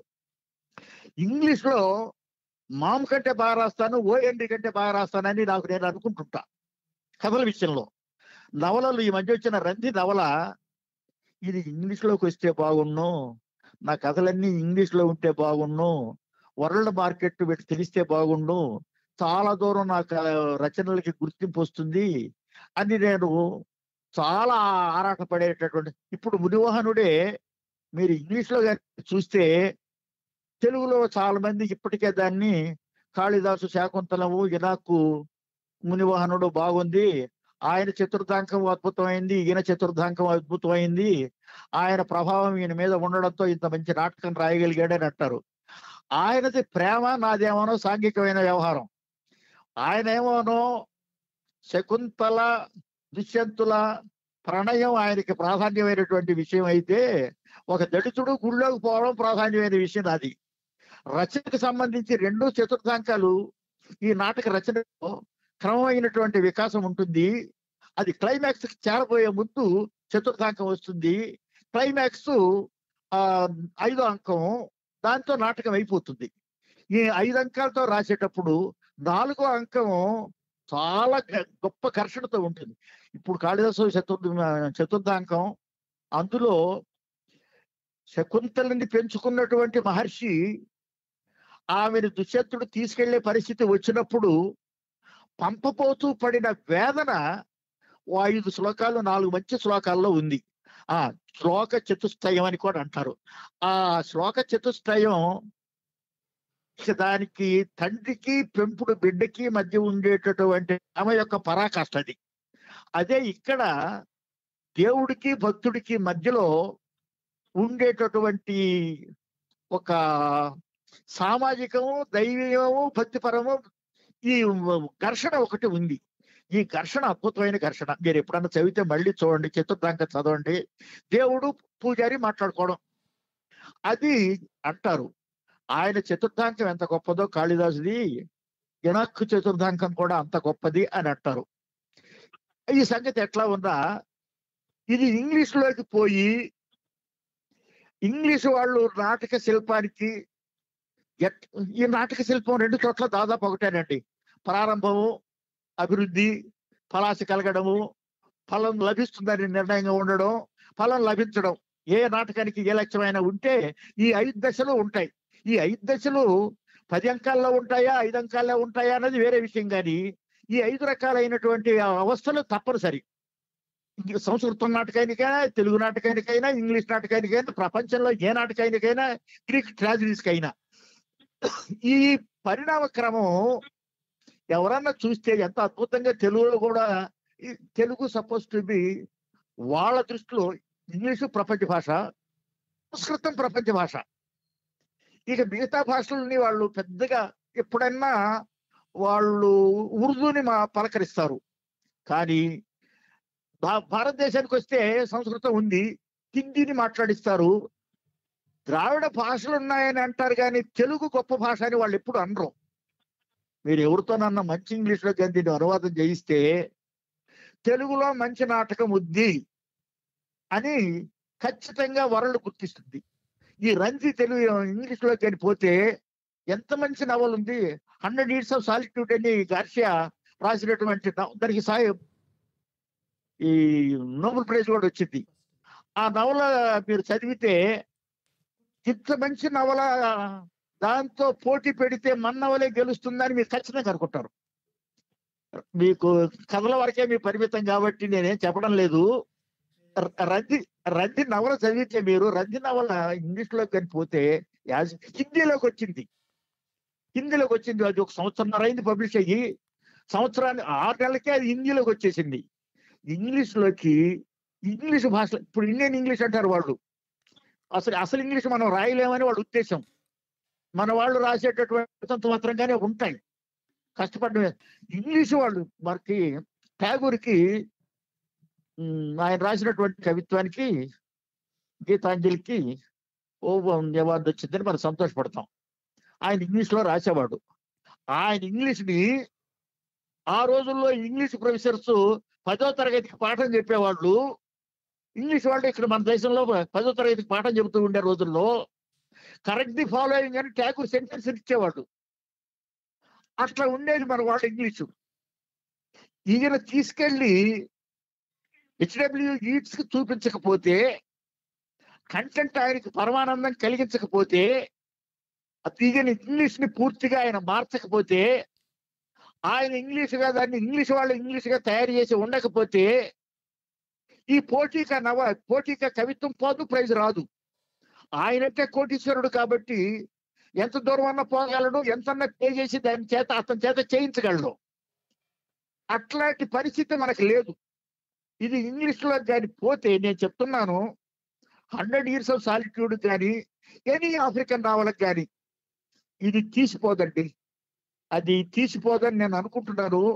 జనమంతా దాన్ని మెచ్చుకుంటున్నారు, బాగా దాని మీద అవన్నీ బాగా వస్తున్నాయి, సెమినార్లు జరుగుతున్నాయి, దాని మీదే పోటీలు పెట్టారు, పోటీల్లో ప్రజలు వచ్చేవాళ్ళు ఉన్నారు. మొన్న ఎవరో వ్యాసం రాస్తే ఇంకొక ఆయన దాని మీద ఒక లెక్చర్ ఇప్పిస్తానన్నారు కళ్యాణ్ రామారావు గారు. ఇట్లా జరుగుతూ ఉంది కార్యక్రమం. అది కానీ హిందీలోకి వచ్చింది. ఇంగ్లీషు లోకి నేను అనువాదం చేస్తాను అని చదివిన కాకి మాధవరావు గారు, ఆయన chief secretary government of Andhra Pradesh combined గా ఉన్నప్పుడు చీఫ్ సెక్రటరీగా ఉన్నాయని అనువాదం చేస్తున్నారు. ఇప్పుడు అది బయటకు వచ్చిన తర్వాత మనం చూడాలి. ఇప్పుడు అంత ఆసక్తి జనంలో కలిగించింది కానీ అది ఇంగ్లీష్లోకి వచ్చి ఆ ఈట్స్ రాసిన ఇంగ్లీష్ లాగా అయ్యి అక్కడ గుర్తింపు కానీ వస్తే మన వాళ్ళు చాలా మంచి రచన చేసేవాడు దక్షిణ భారతదేశంలో తెలుగులో ఒకడు ఉన్నాడు అని మాత్రం ప్రపంచం గుర్తిస్తుంది. అంతవరకు నాకు గ్యారంటీ. కానీ ఆ పని జరగాలంటే మనకి ఇంగ్లీష్ బాగా వచ్చింది. ఇప్పుడు నా స్టోరీ ఊరబావిని ఫ్రెంచ్లోకి, జర్మన్లోకి, స్పానిష్లోకి, ఇంగ్లీష్ కా సరే అనువాదం అయితే ఆ ఒక్క స్టోరీకి ఎంత గుర్తింపు వచ్చిందో నేను చెప్పలేను. ఒక్క ఊరబావి కథకి అంత గుర్తింపు రావడం వెనక మంచి ఇంగ్లీష్లోకి అది వెళ్ళాలి. అది జరగవలసిన అవసరం. చూద్దాం. బెస్ట్ ప్రోడక్ట్ రావాలంటే ఇంగ్లీషే బాగుండాలి. ఇంత కంటెంట్ లో ఇంత సామర్థ్యం లేనటువంటి పుస్తకాలు కూడా ఇంగ్లీష్ బాగుంటే అవి గొప్పగా ఉంటాయండి. అక్కడ కంటెంట్, అద్భుతమైన కంటెంట్ ఉంది మన స్టోరీస్ లో. నా కథలనే కాదు, మన స్టోరీస్ లో చాలా మంచి విషయం ఉంటుంది. అది ఇంగ్లీష్ లోకి వెళ్ళడము, అదే విధంగా వెళ్ళడము చాలా కష్టమైన పని. మొన్న ఒక కథ రమణ కూతురు అని ఒక మంచి కథ, అది దాన్ని సిఎల్ఎల్ జయప్రద గారు అనువాదం చేశారు. దాన్ని వివేక రంగారావు గారిని మ్యూజిక్ మీద బాగా ఇష్టం ఉండే బొబ్బిలి మహారాజు మనవడు ఆయన చదివి ప్రపంచంలో దీంతో, ఇంగ్లీష్ లో ఉంది కథ, ప్రపంచంలో దీంతో పోటీ అయ్యే కథ లేదన్నాడు. ఆయన బాగా చదివిన ఆయన 85 మనిషి అంత మాట అన్నాడు అని అంటే మీకు రమణ కూతురు మీ దృష్టికి వచ్చిందో లేదో తెలీదు. ఆ కథ ఆయన అంత ఇష్టపడ్డాడు అంటే కారణం కంటెంట్ అండి. అందులో ఇంగ్లీష్ ఎంత గొప్పదన్న దానికంటే విషయం మీద బాగా ప్రాధాన్యం. మన వాళ్ళు రాసే జీవితం, ఆఫ్రికన్ రైటర్స్ రాస్తారండి జీవితం అద్భుతంగా. మనం సఫర్ అయినటువంటి వర్కింగ్ క్లాస్ నుంచి మంచి రచనలు వస్తాయండి, జీవితం బాగా వస్తుందండి. ఆ జీవితాన్ని కానీ వాళ్ళకి తెలియదు, తెలిసేసరికి ఆశ్చర్యపోతారు. ఆ ఆశ్చర్యం నుంచి కోలుకునే లోపల దానికి 10 చోట్ల 10 రకాల గుర్తింపులు వస్తాయి. అటువంటి పరిస్థితి రావాలి. పైగా నేను చిన్నప్పుడు రాసిద్దేమో ఒక పద్ధతి, జీవితాన్ని వెతుక్కుంటూ పోవడం ఇంకొక పద్ధతి, జీవితంలో చేసుకోవాల్సినటువంటి ఏర్పాట్లు కొన్ని చేసుకుంటూ ఉండడం, బ్రతకడం, బ్రతుకు తెరువు చూసుకోవడం, సంసారం, పిల్లలు, వాళ్ళ అభివృద్ధి, వాళ్ళ పైకి రావడము. నా 4 పిల్లలు వజ్రాల్లాగా జీవితంలో సెటిల్ కావడం కూడా నాకు గర్వకారణమే. నేను సాధించినటువంటి విజయాల్లో ఒక విజయం అండి అది. నేను అత్యున్నతమైనది నేను పట్టుకున్న దాంట్లో వీసి అది కావాలి, కై తీరాలి అని పట్టుదలతో పనిచేయడము. అది వచ్చిన తర్వాత ఇప్పుడు నాకు వచ్చినట్టు 62 ఏళ్ల తర్వాత నాకు వచ్చిన వయసు 62 ఏళ్ల తర్వాత వచ్చిన పట్టుదల వీలైనన్ని ఎక్కువ పుస్తకాలు రావాలి అని. అప్పుడు రాసి ఆపినవి ఇటువంటివన్నీ ముద్రించాం. ఈ 7-8 ఏళ్ల నుంచి ఇంగ్లీష్లోకి పుస్తకాలు వస్తే బాగుంటుంది అనేటటువంటి తపన పట్టుకుంది. ఈ తపనే గాని నేను చిన్నతనంలో ఇంగ్లీషు భయపడకుండా ఉండే పరిస్థితి ఏర్పడి ఉన్నట్లయితే, నేను చిన్నప్పుడు ఇంగ్లీష్కి భయపడేవాడిని. అంటే ఇంగ్లీష్ నాకు రాదని దిగులు ఉండేది. అట్లా కొట్లా నేను రాశాను, నేను అనువాదం చేశాను, నేను డైరెక్ట్ గా కూడా ఇంగ్లీష్ లో రాశాను. రాసినవి బాగానే ఉన్నాయి అంటున్నారు. అయితే ఇది కాదు, ఈట్స్ లాంటి వాళ్ళ చేతుల్లో పడాలి ఈ పుస్తకం. వాడు దాన్ని ఎడిట్ చేయాలి. ఆ ఎడిట్ చేసిన పుస్తకం కానీ మంచి పబ్లిషర్, మనకి ఇప్పుడు రూపా, ఆక్స్ఫర్డ్, పెంగ్విన్ వీళ్ళు ఉన్నట్టుగానే మంచి పబ్లిషర్ బ్రిటన్ లో ఉండేవాడు, అమెరికాలో ఉండేవాడు కావాలి. వాళ్ళు పబ్లిష్ చేస్తే కానీ దానికి గుర్తింపు. వండర్ఫుల్ బుక్ ఇండియాలో పబ్లిష్ అయితే కూడా దానికి గుర్తింపు రాదు. అది పబ్లిష్ వీడు ఎక్కడ పుట్టాడు, ఎక్కడ పెరిగాడు అన్నట్టుగానే ఈ పుస్తకం ఎక్కడ పుట్టింది, ఎక్కడ ప్రింట్ అయింది కూడా పెద్ద పైన అవుతుంది. దానికి కూడా చాలా సందర్భాలు కలిసి రావాలి. సరే, అది వస్తే బాగుంటుందన్న ఆశ ఉంది. ఏనాటికో, ఇప్పుడు కాకపోతే ఒకనాటికైనా ఇనక్ అనే ఒక తెలుగు రైటర్ ఉండేవాడు అని ఇంగ్లీష్ వాళ్ళు అనుకుంటారని నాకు నమ్మకం ఉంది. రంది లాంటివి, ఇదో రమణ కూతురు లాంటి కొన్ని కథలు వస్తే మనకి. ఇప్పుడు మీకు ఒక మాట చెప్తాను అనిల్ గారు, రస్కిన్ బాండ్ సరే రాసినటువంటి కథలు నీ మధ్య నేను చదివితే, నేను కూడా ఇంత మంచి కథలు రాశాను కదా, మీరు మనోళ్ళల్లో మా కథలు అవే చూసుకుని అతని కథలు కూడా అట్లే ఉంటాయి, నేను కూడా ఇంత మంచి కథలు రాశాను కదా, ఈ కథల్లాగా నాకు ఎందుకు ప్రసిద్ధి రాలేదు అని అంటే, ఆయన ఇంగ్లీష్లో రాశాడు, నువ్వు తెలుగులో రాశావు, అంతే తేడాకి వేరే మార్పు లేదు. ఇంగ్లీష్లో ఉండాలి పుస్తకం, వరల్డ్ లాంగ్వేజ్ కదండి అది. ఎంత మనగాళ్ళు రాసిన అది దాని అవసరం ఉంది. ఇంగ్లీష్లోనే డైరెక్ట్ గా నేను పవర్ఫుల్ గా రాయలేను, రాస్తాను కానీ ఇంత అద్భుతంగా రాయలేను. ఇప్పుడు మీరు చెప్తున్నాను అనిల్ గారు, మన ఊళ్ళల్లో మా కథలో చాలా సామాన్యంగా రాసినట్టు ఉంటుంది, కానీ అంత సామాన్యంగా రాయడం పెద్ద శిల్ప నైపుణ్యానికి గుర్తు. అది అనుకుంటే జరిగే పని కాదు, చాలా జాగ్రత్త. దానికి ఎంత దానికి బ్యాక్గ్రౌండ్ చాలా ఏర్పాటు కావాల్సి ఉంటుంది. అట్లా రాయడం కూడాను ఒక శిల్పం. చాలా అనాయాసంగా రాసినట్టుగా కనిపించే కథ కూడా చాలా ఆయాసపడి రాసిన కథనండి. ఏమి లేదు, చాలా సింపుల్ గా రాసేసాడనంటే అంత సింపుల్ గా రాయడం కూడాను ఒక రకమైనటువంటి శిల్పమర్మమే. అంటే దాంట్లో మాకు పాఠకులుగా రియాక్షన్ ఏంటంటే సార్, ఒక యావరేజ్ రీడర్గా, పైకి కనిపించే లేయర్ మీరు అన్ని మోరర్లెస్ ఆ స్టోరీలో అంతా కూడా, ఆ పుస్తకంలో అన్ని హ్యాపీ ఎండింగ్సే ఉంటాయి. అవును, ఎండింగ్ హ్యాపీగా ఉంటుంది, కానీ మిగతాదంతా కూడా అక్కడ ఈ జీవన చిత్రణ ఏదైతే ఉందో ఆ ఊర్లో మీరు అనుభవించిందంతా కూడా అది చాలా మనసుకు తగిలేటట్టు ఆ సెకండ్ ఇయర్లో కనబడకుండా రాసుకొచ్చేసారు మీరు. అవును, అంటే ఎందుకంటే మామూలుగా ఇప్పుడు బాధ గురించి రాసేవాడు కథ గురించి అంతా బాధే ఉంటుంది, ఒక లెవెల్లో చదివితే అదేదో హ్యాపీ స్టోరీ మాదిరి ఉంటుంది, కానీ ఆ వెనకాల స్ట్రగుల్ అనేది చాలా అంతర్లీనంగా చాలా బలంగా వచ్చింది సార్. అది చెప్పకుండా ఇప్పుడు ఇంకా నా లోపలి దాపరే మాట కూడా చెప్తున్నాను అనిల్ గారు. చెప్పండి సార్. నేను రాసిన భాషలో కనిపించేటువంటి కథ ఒకటి, కథ వెనక దాక్కుని ఉన్నటువంటి సెకండ్ లేయర్ ఒకటి, ఆ సెకండ్ లేయర్ కింద థర్డ్ లేయర్ ఉంటుందండి. ఆ థర్డ్ లేయర్ రచయిత ఆత్మ. అది చేరుకోవడానికి మీలాంటి వాళ్ళు ఇప్పుడు బాగా సమర్థులు తయారు ఉన్నారు. అప్పట్లో అట్లుండే కాదు. మంచు శిఖరం కథ రాశారు, అద్భుతమైన కథ. ఇప్పటికీ నేను దాన్ని మర్చిపోను. భారత్లో వచ్చింది 58లో జరిగిన పని. 58 అంటే 62 సంవత్సరాల కిందట భారత్లో పడింది. ఆ కథ వెనక ఓ అమ్మాయి అబ్బాయి ప్రేమలాగే ఉంటుంది. ఆ ప్రేమ వెనక ఉన్నటువంటి ఆ భావన ఒకటికి కొంతమందికి అందుతుంది. ఈ యాగని ఎందుకు ఈ రచయితకి, వీడు ఇంకా 18 ఏళ్ళు లేనివాడు, వీడికి ఎందుకు వచ్చింది ఇంత యాగని అని, గొప్ప దాంపత్య జీవితం మర్మానికి సంబంధించినటువంటి యాగని ఒక 18 ఏళ్ల పిల్లవాడికి ఎట్లా వచ్చింది? అది చేరుకోవడానికి అది చూసిన తర్వాతే ఇతని సాహిత్యం భవిష్యత్తులో మంచి సాహిత్యం వస్తుంది అని నార్ల వెంకటేశ్వరరావు గారు లాంటి వాళ్ళు అనడానికి వీలయ్యింది. ఇప్పుడు వాళ్ళిద్దరు పరిగెడుతున్నారు, పడ్డారు, ఇద్దరు లేచారు, వెళ్ళిపోయారు లాంటి కథ రాస్తే కాలక్షేపం అవుతుంది. కథ వెనక జీవితం యొక్క అద్భుతమైనటువంటి దశలు రావాలి.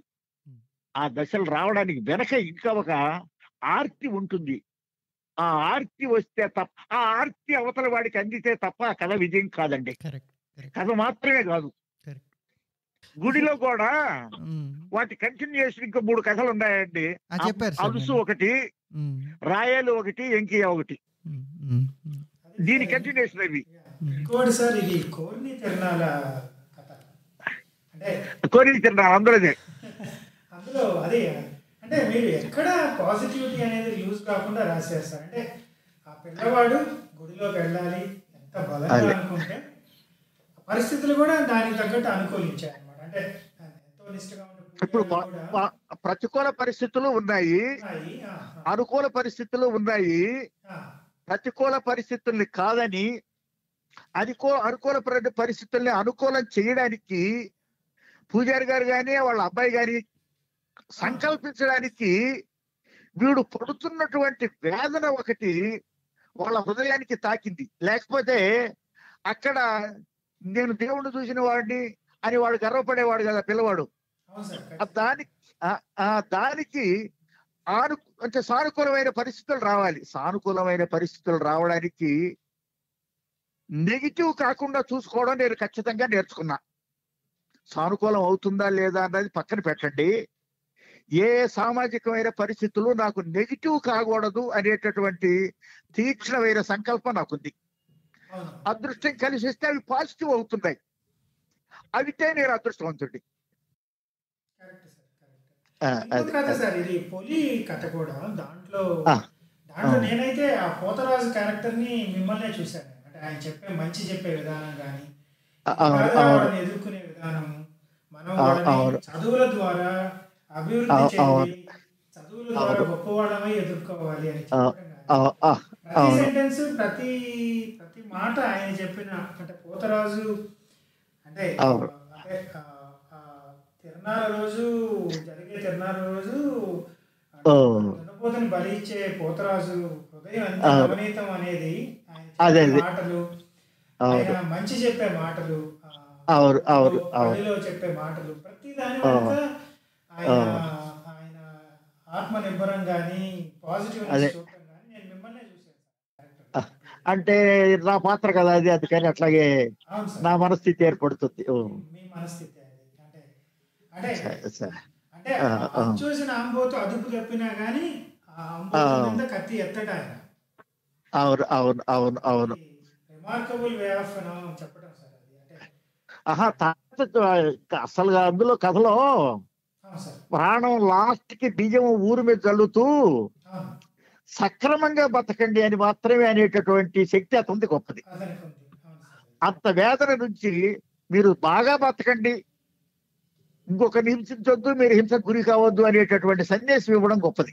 అవును సార్, అది మీరు ఇందాక అంటే ఆ 18 ఏళ్లలో పిల్లవాడు సాంసారిక మర్మాన్ని తెలుసుకొని రాసిన కథ అన్నారు కదా. ఇంకో కథ సార్ అది, మీరు చాలా లైటర్ ఫీల్ గా అనిపిస్తుంది, ఇదేం న్యాయం అని చెప్పి. బ్రాహ్మణ కుటుంబము ఒక క్రిస్టియన్ కుటుంబం పక్క పక్కనే ఉంటారు. డానియల్ గారు శాస్త్రి గారు, డానియల్ గారు శాస్త్రి గారు వాళ్ళ ఫ్రెండ్స్ అంటారు మధ్యలో, ఊరికేం బాధ, వాడిద్దరి పిల్లలు ప్రేమలో పడి వాడి పెళ్లి చేసుకుంటే మీకేం బాధ, అంటే వాడు సఖ్యంగా ఉండటం ఇదేం న్యాయము అన్నట్టు ఊరోళ్ళు చూస్తుంటే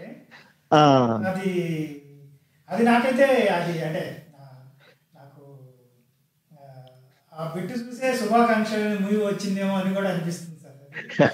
ఆ కథ మీకు ఎక్కడ దొరికింది? ఆ కథ నేను చదివాను సార్. నేను ఆ కథ, ఇంకొకటి ఒక ఇద్దరు టెర్మినల్లీ ఇల్ పీపుల్, చిన్నారావు కథ అని ఒకటి, వాళ్ళ ఫాదర్ టెర్మినల్ ఇల్ గా ఉంటారు. ఒక ఆవిడ మతిస్థిమితం తప్పిపోయి ఆ చుట్టుపక్కల తిరుగుతుంటే వాళ్ళు ఆవిడని తీసుకొచ్చి ఆమె సేవలు చేసి గుర్తు కదా. ఇంకొక కథ సార్, మా గిరి ఒప్పుకుంటాడో లేదో గానీ, అంటే గిరి మునివాహనుడికే ఫ్లాట్ అయ్యాడు. అదే నేను వేసే ప్రశ్న గిరియే ఒప్పుకోవడం తెలుసు, కానీ మీ ద్వారా విందామని చెప్పి. ఇది నాకు మామూలుగా ఈ కథలు చదివేటప్పుడు అదే కొందరు ఇంగ్లీష్ రైటర్స్ గురించి రెఫరెన్సెస్ వస్తాయి, చెకోవ్ అని, అందరి గురించి. నేను చాలా కష్టపడ్డాను సార్, ట్రై చేశాను చదవడాము, అంటే అంత కొంత ఇంగ్లీష్ తెలిసి, కాకపోతే కష్టమైన పదాలను డిక్షనరీ పెట్టుకుని, అంటే కథ చదవడానికి పదాలు తెలియకపోయినా కథ తెలుస్తుంది అంటే అతనికి అడ్వాంటేజ్ ఉంది. అడ్వాంటేజ్ ఉంది. కానీ నాకు సార్ నేను ఎంతసేపు ఏ ఇంగ్లీష్ ఒక 20 పేజీలు 30 పేజీలు చదవగలను, ఆ తర్వాత నాకు ఆ నేటివిటీ ఉండదు. అయితే మీరు కానీ ఇప్పుడు 100 years of solitude తీసుకోండి, మొత్తం గదరగోళంగా ఉంటుంది. But life in its naked form వచ్చేసరికి ఊరే ఈరోజు జీవితం ఇట్లుంటుందా అని మనం ఆశ్చర్యపోయే పరిస్థితులు వస్తాయి. అట్లాంటివి ఇప్పుడు నేను థామస్ హార్డీ నేను చాలా చిన్నతనంలో చదివా. ఆయన పుస్తకాలు చదివినప్పుడల్లా ఆ నేటివ్ ఎలిమెంట్ బాగా కనిపించేది. థామస్ హార్డీ కూడా మీరు చదవగలరండి, ఇండియన్ అట్మాస్ఫియర్ కనిపిస్తుంది మీకు, చాలా బాగుంటుంది అది. అంటే థామస్ హార్డీ ఇప్పుడు ఏమైందంటే 60-70 ఏళ్లకు పూర్వం ఫ్రెష్, ఇప్పుడు ఫ్రెష్ కాదు. ఇప్పుడు ఫ్రెష్ ఇదిగో ఈ గార్చియా పుస్తకం చదవచ్చు. 100 years of solitude చదవడం దొరికితే ఎక్కడన్నా. ఇప్పుడు మనం ఆఫ్రికన్ స్టోరీస్ చదువుతూ ఉంటే, ఆఫ్రికన్ రైటర్స్ స్టోరీస్ ఉంటాయి చూడండి, అను చెప్పి చదువుతాం అనుకోండి, చదివితే వాళ్ళ జీవితాలు ఇట్లున్నాయి అని అనిపిస్తుంది. వాళ్ళు ఇంత పరిస్థితిని అర్థం చేసుకోలేని దశలో ఉన్నారు అని అర్థమవుతుంది. అయినా స్ట్రగుల్ పడుతూనే ఉన్నారు అని తెలుస్తుంది. ఈ హంగర్ బాగా తెలుస్తుంది, డిస్క్రిమినేషన్ బాగా తెలుస్తుంది. ఫండమెంటల్ హ్యూమన్ వాల్యూస్ కొన్ని ఎప్పుడు అందరికీ తెలుస్తాయండి. అవి ఇప్పుడు మన ఊళ్ళో రైలు 20-25 కిలోమీటర్ల వేగంతోనే పోతుంది అంటే వాడికి చికాకేస్తుంది. కానీ అది ఆ పరిస్థితులు, అక్కడ ఉండే వాతావరణము, అక్కడ ఉండేటటువంటి అది అర్థమై చేసుకోవడానికి వాడు ప్రారంభించినప్పుడు ఇందులో ఏమిటంటే బేసిక్ గా ఉండేటటువంటి హ్యూమన్ స్ట్రగుల్ అని వాడికి బేసిక్ హ్యూమన్ స్ట్రగుల్ రావాలండి. ఇప్పుడు మన వాళ్ళు చాలా మంది కథల్లో గొప్పతనం అంతా వాళ్ళ మాటల్లోనే ఉంటుంది. గొప్పతనం మాటల్లో ఉంటే కథ మీకు నచ్చదు ఇంకొక భాషలోకి వెళితే. జీవితం ఉంటేనే ఆ భాషలోది అర్థం అవుతుంది. గొప్ప హాస్యం రాసే కథలు మనకు చాలా ఉన్నాయి. మీరు ఏమైనా కండి ఆ కథ అవతల వాళ్ళకి అందం. హాస్యం ఈ మాట అది కూడాను భాష మీద నిలబడిన హాస్యం తెలియదు మీకు. కన్యాశుల్కం అవతల వాళ్ళకి మంచి పుస్తకం అని ఎప్పుడు అనిపించింది అని అంటే, ఈ agony of economy in accordance with social customs exchange ఉందే, అక్కడికి వచ్చేసరికి వాళ్ళు పట్టుకుంటారు. గిరీశం గారు వాళ్ళకి ఏం పెద్ద లెక్కలేదు, మధురవాణి వాళ్ళకి ఇష్టం, గుచ్చమ ఇష్టం, ఇట్లా ట్రాన్స్ఫర్మేషన్ వాళ్ళకి తెలుస్తుంది. గిరీశం మనకి బ్రహ్మాండమైనటువంటి నాయకుడు, వాడికి ఏం ఒత్తు పట్టదు. అతని గొప్పతనం అంతా మాటల్లోనే ఉంది. రామప్ప పంతులు గొప్పతనం అంతా మాటల్లోనే ఉంది. సౌజన్యరావు దగ్గరికి వచ్చేసరికి మంచి కనిపిస్తాడు. మాటల్లో సంభాషణల్లో ఉండిపోయేటటువంటి విషయాలు ఈ భాషాంతరీకరణం జరిగేసరికి ఈ గొప్పతనం ఏమి రాదండి. అక్కడ ఏది వస్తుంది అంటే మనం ఏ జీవితం ఈ రచనలో నిక్షిప్తం చేశామో అది మాత్రమే బయట. జీవితం చూడడం ప్రారంభిస్తే ఎవడైనా ఎవడి జీవితం చూస్తున్నా సానుభూతో కోపమో లేకపోతే కసో ఏదో పుట్టడం ప్రారంభిస్తే ఆ పుస్తకం సక్సెస్ అండి. ఒక పుస్తకం చదివితే కోపం వచ్చినా కానీ సక్సెస్ ఏ పుస్తకం, ప్రేమ వచ్చినా సక్సెసే. ఇప్పుడు మనం గొప్ప అయినటువంటి రచనల్లో చాలా గొప్ప, ఇప్పుడు శాకుంతలమే తీసుకోండి. ఈ మహర్షికి శకుంతల మీద అంత పిచ్చి ప్రేమ లేకపోతే ఆ నవలకు ఆ చిన్న నాటకం గొప్పది కాదు. అంత పిచ్చి ప్రేమ ఉండడం అన్నటువంటి దాన్ని ఎవడైనా గుర్తిస్తాడు. ట్రాజడీలో ఇప్పుడు మనకి గ్రీక్ ట్రాజడీస్ ఏం తీసుకున్నా చేయరాని పని చేసి నాశనం అయిపోతాడు మనిషి అనే సత్యం అందుతుంది. ఇంకా భాషలో ఉండే గొప్పతనాలు కానీ అక్కడ ఉండే మెలోడ్రామా కానీ ఇవేవి మనకు పట్టవు. వీడు చేయరాని పని చేశాడు కాబట్టి నాశనం అయిపోతాడు, నాశనం గ్రీక్ ట్రాజడీస్ అన్ని మనకు అట్లా అనిపిస్తాయి. లైఫ్ కనిపించడం ప్రారంభిస్తే ఆ రచన సక్సెస్ అండి. భాషలో ఉండేటటువంటి గొప్ప గొప్ప ఔచిత్యాలన్నీ ఉంటే అవన్నీ ఏ భాషలో రాసామో ఆ భాషలో సక్సెస్ అండి. ఇతర దేశాల్లోకి భాషల్లోకి పోవాలంటే ఆ పుస్తకంలో జీవితం ఉండాలి. ఇప్పుడు ఎక్కడున్నా మగవాడైనా ఎక్కడున్నా ఆడమనిషి అయినా దాంపత్య ధర్మం సమానం.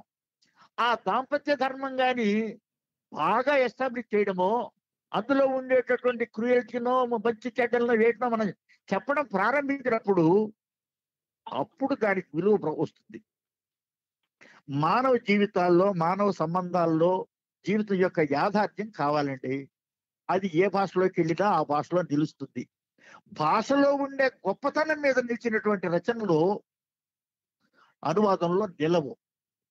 ఇప్పుడు మునివాడికి నరసింహారావు గారి హాస్యం ఉంది, అద్భుతంగా తెలుగులో సక్సెస్.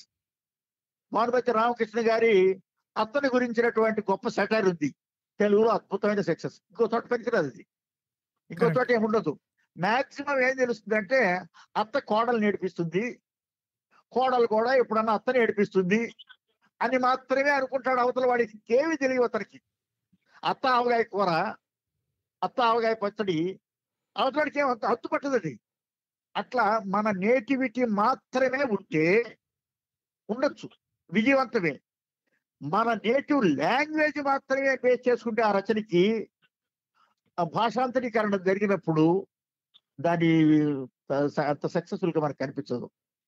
ఇప్పుడు మనకి ఊహేంద్ర భార్యకి ఆమె జుట్టుంది, ఆమెకి హెయిర్ ఆయిల్, పౌడరు, సబ్బులు, తలకి సోపు ఇవన్నీ తీసుకెళ్దాము, ఈ పేదరికంలోనైనా ఆయన ఆనందింపజేయడానికి తీసుకుందాము అని అనుకున్నాడు.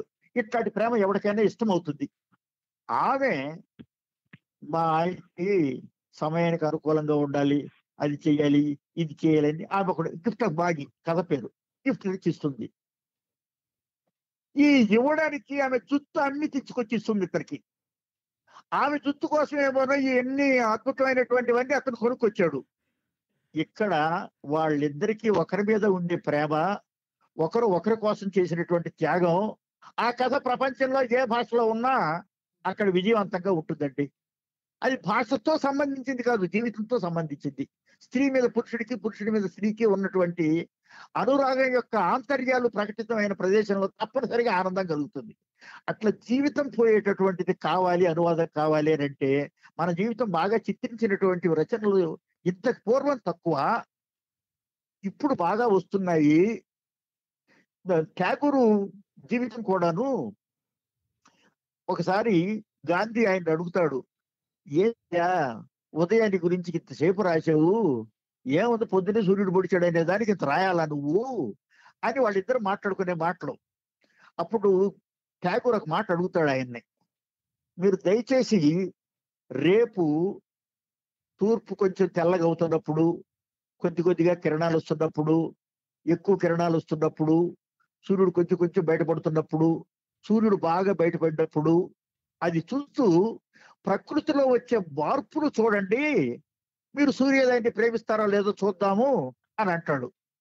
ఆ తర్వాత అది, నువ్వు ఇవన్నీ చూడగలుగుతున్నావు కాబట్టి సూర్యోదయాన్ని మాత్రమే కాదు నువ్వు ప్రేమించింది, సృష్టిని ప్రేమించావని మెచ్చుకుంటాడు గాంధీ ఠాగూర్ని. మనకి ప్రకృతిని పరిసరాలని బాగా కానీ మనం తేగలిగితే రచనలోకి, అది ఏ భాషలోనైనా, ఎంత రాజకీయంగా నేషనలిజం మీద పడి దొర్లుతూ ఉన్న బ్రిటిష్ వాళ్ళని ఎల్లగొట్టాలి, భారతీయులను రక్షించాలి అనుకునేటటువంటి మనిషికైనా సూర్యోదయం ప్రాణోదయం లాగా ఉంటుంది. అది రావడం అన్నటువంటిది భాష నుంచి వచ్చేటటువంటి శక్తి కంటే సూర్యుడు ఉదయించేటప్పుడు కలిగేటటువంటి పరిణామాలు, పిట్టలు అరవడము, పక్షులు లేవడం, జంతువులు మాట, ఇటువంటివన్నీ ఎంత ఉద్వేగాన్ని మనిషికి కలిస్తాయో ఆ ఉద్వేగాన్ని కవి వ్యక్తం చేస్తాడు, మిగతా అందరికీ కుదరదు. అట్లాగే జీవితం కనపడేటట్టుగా చేయగలిగినటువంటి రచన అనువాదంలో వస్తుంది. అంటే మీరు చెప్తున్నారు కాబట్టి ఇంకొక మాట సార్, చెప్పండి. రూట్స్ చదివి ఉంటారు. అవునండి, రైట్ రైట్ రైట్. ఆ రూట్స్ కూడా లైఫ్, వాళ్ళ జీవితం, వాళ్ళు ఎట్లా, అది ఎట్లా అండి, అంటే అది ఎవరికైనా కూడా రిలవెంట్, అది ఏ భాషలోకైనా అది అది అది జీవితం కానీ ఉంటే ఎవరికైనా దాని దగ్గరికి వస్తుంది. అది ఇప్పుడు నేను గిఫ్ట్ ఆఫ్ బాగి చెప్పాను కదా, గిఫ్ట్ ఆఫ్ బాగి ఏ స్త్రీ పురుషులకు సంబంధించిన విషయం చెప్పండి. ఓ హెన్రీ కదా, ఏ ప్రపంచంలో ఏ భార్యాభర్తకైనా ఒకరి మీద ఒకరికి అనురాగం ఉండి వాళ్ళకు ఉండేటటువంటిది వీడు త్యాగం చేసేటటువంటి పరిస్థితి వచ్చినప్పుడు ఎవరికైనా, ఇప్పుడు రూట్స్ 7 generations గా వాళ్ళు ఎట్లా ప్రారంభం అయ్యారు, ఎట్లా వస్తా ఉన్నారు, ఇటువంటి మార్పులు వస్తా ఉన్నాయి చదివితే 7 తరాల పూర్వం మా తాత, ఆ ముత్తాత, తాత, మా నాయన, నేను, నా పిల్లలు ఇట్లా అయ్యామనేది చూసుకుంటే ఎవరికైనా అప్పీల్ అవుతుంది, ఎవరికైనా అప్లై అవుతుంది. అది గొప్ప పుస్తకంగా మనం గుర్తిస్తామండి. అంటే నాకు, అంటే రామానుజం అండి, నాకు ఒక్కటి అనిపించింది ఏంటంటే, ఇప్పుడు కొన్నిసార్లు ఇలాంటి సామాజిక అసమానతలు వీటిలోంచి ఒక విధమైనటువంటి ఫ్రస్ట్రేషన్ ఆర్ ఆవేశం వస్తుంది. ఆవేశం వచ్చి ఎక్కడో ఒక చోట రచనలో కానీ మాట్లాడేప్పుడు కానీ తూలనాడడం కానీ అది కించపరిచే విధానంగా కానీ కూడా కొందరు తూలనాడడం అవి వింటూ ఉంటాం. అలాంటిది మీరు చాలా సటిల్ గా మంచిగా చెప్పారు. కానీ ఫర్ ఎగ్జాంపుల్ మీరు ఆలయ ప్రవేశం, ఓకే, కొన్ని దాంట్లో మీరు అక్కడ ఆయన ఆ పూజారి పంపాలనుంది ఆయనకి, కానీ సాంప్రదాయాన్ని ఆచారాన్ని కాపాడాలి కదా అని వదిలేశారు మీరు దాన్ని అక్కడ, అంతే తప్ప ఆయన్ని ఎందుకు పంపరు ఆలయంలోకి? ఆ విప్లవాత్మక భావజాలం, కాస్త ఆవేశం ఎక్కడ ఏం చూపించాలండి. అది చాలా చాలా హ్యాపీగా అనిపించింది. ఎందుకంటే కొందరితో మనం ఇంటరాక్ట్ అవుతుంటే వాళ్ళు ఆ ఆవేశం మీకు కనిపిస్తుంది వాళ్ళకి. అరే ఇలా తక్కువ చేశారు, సమాజం మమ్మల్ని తక్కువ చేసిందనో నన్ను తక్కువ చేసిందో అన్నది ఎక్కడ మీరు చూపించలేదు ఈ 3 కథల్లో కూడా. తేనె గారెలు, అదే గారెల్లో కూడా నేతి గారెలు, ఎండ్ ఆఫ్ ఇట్ ఆవిడ వచ్చి గారెలు ఇచ్చింది అమ్మే కదా అని వదిలేశారు అక్కడ. అంతే తప్ప అక్కడికి మొదట్లో ఆవిడ కోప్పడే విధానం, ఆవిడ తిట్టే విధానం అవి రాసినా గానీ మీరు చివరిలో ఆ కంక్లూజన్ అది చాలా ప్లెజెంట్ గా అనిపించిందండి.